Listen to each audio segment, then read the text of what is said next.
Everyone needs a foolproof muffin recipe, and my one is certainly foolproof. I use it time and time again, and the best thing about it is you can change the different flavourings from white chocolate to raspberry, or like I'm doing today, pear and blackberry. So we'll start with the dry ingredients. I like to use self-raising flour for my muffins. This has cream of tartar in it, so it's going to ensure that our muffins rise and have a lovely moist crumb.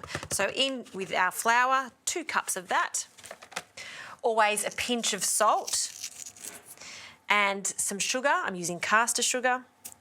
And just for some extra lift, I like to add some baking powder, some cinnamon. So all the dry ingredients go into one bowl. And you don't need to use a mixer for this recipe. It's all about mixing in 2 bowls and then bringing it all together. Okay, we'll just pop that to one side while we get on to our wet ingredients. So in another bowl, 2 eggs.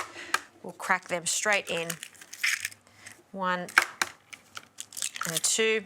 And I'll just break up those eggs before we add the rest of the ingredients. To this, I like to add some olive oil. You could use any type of oil for this. Even a simple neutral oil like a grapeseed oil works a treat too.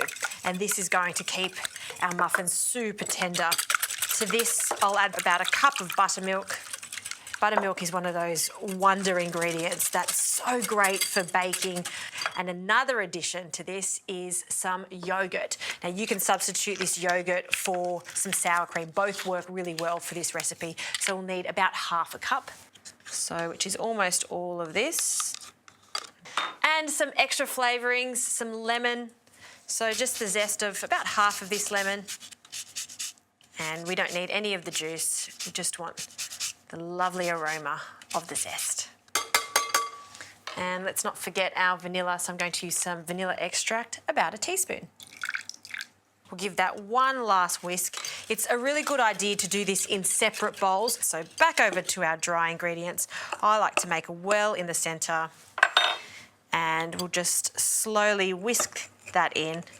And I'll actually transfer that whisk over to a wooden spoon because I don't want to overwork this batter. We just want to really slowly incorporate that liquid, fold it in so they will stay super fluffy. Bring in the sides and we'll add the rest of that liquid.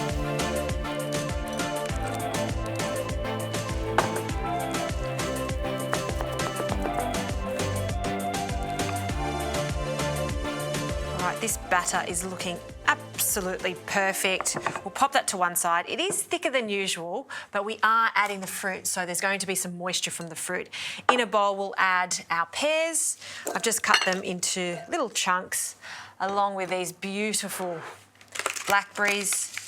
And they are quite large, so I am going to cut them in half. And I'm just going to add a few of those. The fruit is totally interchangeable. I've done these also with blueberries, raspberries, strawberries. You can add some chocolate to it. There are so many different variations that you could do. Now, this is the trick that really ensures that our fruit can be seen throughout the whole muffin, and that is incorporating a small amount of flour to our fruit before we add it to the batter. So a sprinkle of flour.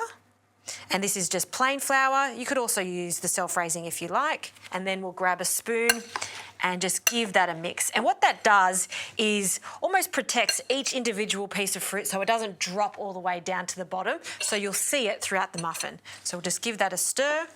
And I'm going to add half of this to our batter, and the rest I'm going to keep just to dot on top of our muffins. And again, just gently folding that through so we're not breaking up the fruit too much. So a big spoonful, and we'll add that to our casings. You want them to be about 3/4 full, and then we'll add some of our fruit on top. And I love the addition of some flaked almonds over the top. And that's the first one done. All right, I'll continue filling these casings, and they go into the oven, 180 for about 20 to 25 minutes.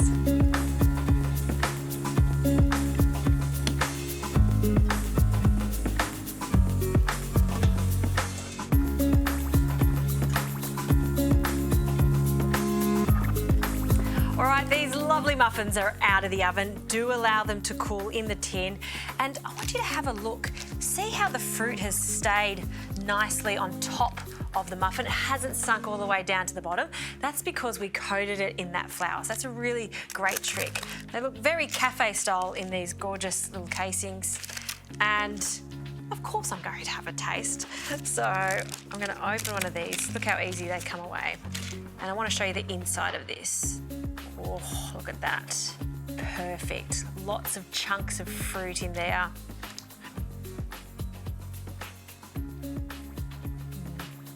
They are, seriously, very good muffins. That's lovely and fluffy and all that fruit in there. Like I said, get that base right of the muffin mix and then you can add whatever you like to it.